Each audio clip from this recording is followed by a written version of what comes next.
Hey guys, Peter here to do an album review. Today I'm here to tell you all about the latest album from the Agonist, Orphans, out September 20th on Rodeo Star Records. The album has 10 tracks, 43 minutes in length, and this is the band's 6th full-length studio album. Now, I've been really excited about checking out this record because after listening to the singles, I could not wait for a chance to sit down and get this album in my hands and listening to it from beginning to end. I had tons of questions going into this record. Those singles, if anything, they created more questions than they answered. They just didn't answer anything whatsoever. They just created a lot of doubt in my mind as far as the direction of the band, where they were going, and how this overall record was going to sound like. I was just so excited because those singles were absolutely incredible. They made me salivate for this record. So now that I've had a chance to sit down, it's time for me to tell you exactly what questions were answered and what this album has to offer to you, the listener. Let me start by saying this. This album can be defined perhaps in 4 words: heavy, dynamic, fluid, and memorable. Definitely memorable. This is the best way to describe the overall feel and sound of this record.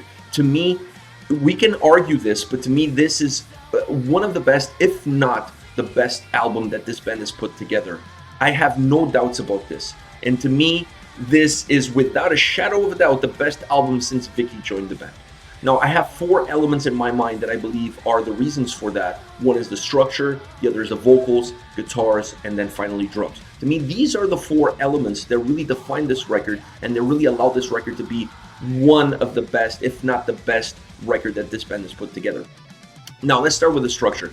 This album, in my opinion, does not fit into one single genre. I really feel like the band made a conscious effort to create the best sounding record that they could possibly put together without considering anything whatsoever. They didn't worry about genres. They didn't worry about how the band sounded before. They didn't worry about how people define the band, what they've done in the past.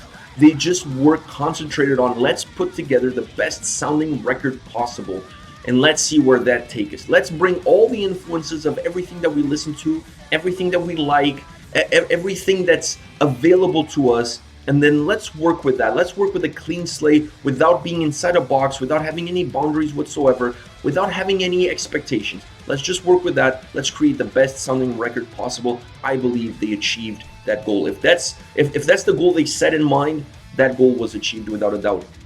The structure of the album definitely plays a role in that because this album does not follow a linear path. This album moves up, down, sideways. It's just constantly changing direction on you. It's not a record that you could say that it peaks at the beginning, then it drops with a couple of slower songs, and then it peaks again towards the end. It's just a record that doesn't really have a straightforward structure. Each song has its own independent structure, its own independent feel, and then when you bring all of those songs together, you have an album that just moves all over the place.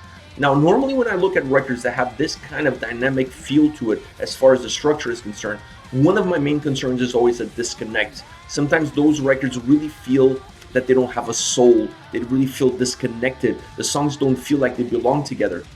It's not the case with this record. Considering how dynamic and fluid it is, it's impressive that it doesn't do it. That aspect is not present on this record. To me, I look at the other 3 components, vocals, guitars, and drums, as the main reason why that does not happen on this record. They're so dynamic. Those 3 are so dynamic, so different. And in its difference is where they bring unity. Because one thing you can expect on this record is for those 3 other elements to be all over the map. And when they're all over the map on every single track, then the whole record really feels unified by that, by those differences, by that volatility. And in its differences lies its similarities. That's the best way I can describe the structure of this record and how it feels to the listener sitting down going from the first to the last song. The songs themselves have, like I said, a very different sound, very different approach, very unique feel, but they're all fluid. They all have a same direction. They all feel like they're taking in the same path. And that is how the structure of this record really works and how it works together to unify a record that otherwise would be falling apart after each single track. Now let's go into the other 3 elements. I want to leave vocals for last. I'm going to go into guitars first because the overall sound of the guitars on this album is very diverse, as I already mentioned a little bit before.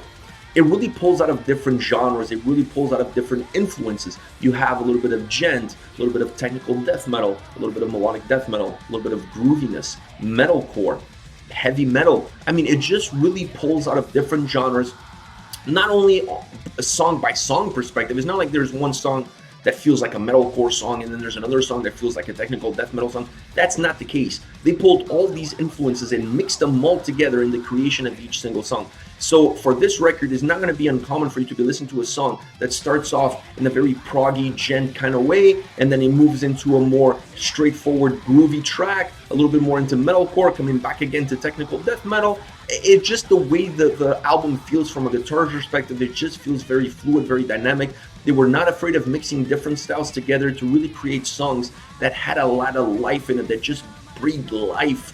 It was just, the songs just became absolute, boulders rolling down a mountain as you listen to this record. So I really like what they've done from a guitarist perspective because it was very different.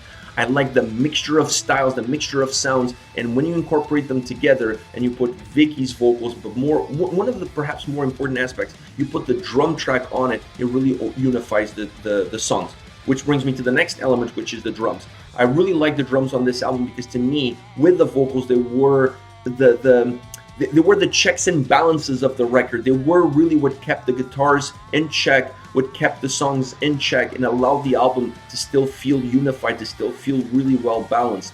I like what they did with the drums as far as the sound is concerned. Like the guitars, the drums also pull from a lot of different influences. Sometimes you get really melodic approach from the drums. Sometimes you get a really heavy, really aggressive approach from the drums, and sometimes it goes into even almost a jazzy kind of feel. So the drum track itself is very fluid, very dynamic, but they have a very innocent way of really corralling the troops on track by track basis and really allowing the track to work, and then overall the whole record to feel together. Last but not least, vocals. Alright, so I left this for last because I really feel like it's important to address this, and it's really important to emphasize how good the vocals are on this album. To me, this is Vicky's best vocal performance with the Agonist. I have absolutely zero doubts whatsoever as far as that is concerned. On this record, I really like how leveled her voice was, how melodic, how aggressive, and perhaps more important, how well balanced. She really had the perfect way of delivering the vocals on any given track. The way she mixed the clean with the harsh and everything in between throughout the record. The way she used her voice in order to emphasize certain melodies within the track to really bring the song to life, to really give an extra push, an extra kick to the song. She just did an outstanding job vocally on this record. Like I said, best vocal performance by Vicky since she joined the band. I have absolutely zero doubts. Her vocals throughout, it doesn't matter if it's clean, harsh, and like I said, everything in between. One thing you're always going to get from this album is that you always feel like she's in control of her voice, that she has full control of her range, and her range is on full display on this record. But you always feel like she's in full control. She has it, she knows what she wants to do, and she feels comfortable doing. At no point in time throughout this record do you feel like her vocals are getting away from her, that she feels like she's leaving her comfort zone. She always feels like she's in the pocket, she's in control, she knows what she wants to do, and she's going to deliver the best vocal performance possible on each single track to really elevate those songs. Kudos to her, amazing job on this album. As far as songs are concerned, I really love the singles, but I picked 3 songs that haven't been released, and I'm going to start with The Gift of Silence. This is a song to me that just has so many abrupt changes. The same way, perhaps this is the best synopsis of what the whole album is about, because this song really reflects the structure that this record has with abrupt changes. So this song really changes from aggression to melody, not only musically but also vocally. Those changes are just abrupt and they come at you without you even noticing, both musically, like I said, and vocally. Vicky's vocals are on full range display as far as this song is concerned. I really like her clean vocals in the chorus. It almost gives a pop vibe to the chorus, which makes the chorus of the song very hooky, very catchy. There is a clean vocal bridge pre-solo where they added layers. They added layers to the vocals, really making the vocals more powerful, thicker, giving more volume. And it's important because they were clean, so they were thin because they were clean, but when you add those layers to them, it makes them a lot more stronger and powerful. And then when you leave that into the solo, it works extremely well for this song. This song, by the way, has my favorite solo on the whole album. I really like what they did with the solo, but this song also has another element that I really enjoy, and that's a really great bass line that comes in, almost reminiscent of a technical death metal song, when everything drops down and all you hear is a very groovy bass line. I absolutely love that on the track. What a throw-in into this song. A song that already has so many abrupt changes, has so many moving pieces. You add a really groovy bass line into the mix, following what I said, and I truly believe in this, my favorite solo on this whole record. And then the song finishes off with a chorus, and it ends after, like, abruptly as the chorus closes off. I really like this song, one of my favorites on the album. Next is Blood as My Guide. This is my favorite song of the album. This almost had a little bit of Amon Amarth perfume. This song was like almost the Agonist's take on Amon Amarth. It just had a battle hymn feel to it, all right? So let's put it this way. If King Leonidas was at the gym and he needs a gym track, this would be the song that he would be playing. I have absolutely no doubts about it. This song really comes across as a battle hymn with some old traditional flavors, some throwback heavy metal flavors to it. I really like how they incorporated that old school battle hymn metal vibe. For example, bands like Manowar had that in them in bunches. So I really like how they incorporated some of those old school sounds, if you will, with a more modern vibe, with a more modern take. I really like that. This is a song, in my opinion, that's really built for live performances, because the chorus, the humming behind the vocals in the chorus, behind the harsh vocals in the chorus, it really magnetized, really emphasized the battle hymn feel that this song has. I really like that, and I really feel, like I said, that this is a song made for live performances, because people are going to sing it along. The chorus is easy to remember, it's catchy. I can see people putting their horns up, their fists up, and really singing along. This is a song that has to be performed live, in my opinion.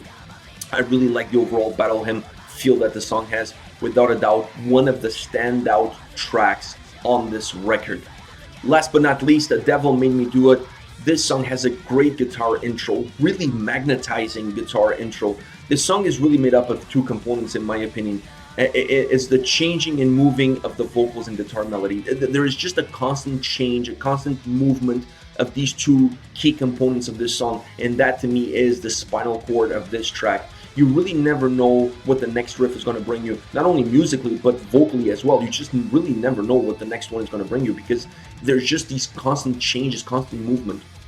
The chorus really feels stripped down, feels more melodic, and then when you have Vicky's vocals on top of that, it just adds a lot of grooviness, it adds a lot of melody, it adds almost a melancholy to it, to the chorus, a very much different change from all the stuff that's happening during the verses. A very dynamic song, a very interesting track, one that I really enjoy, and I really enjoyed that more stripped down, not necessarily stripped down, but that more melodic approach to the chorus that really seems like the calm after the storm. And this song is really made of storm and calm and storm and calm. I really like that approach. I really like this track.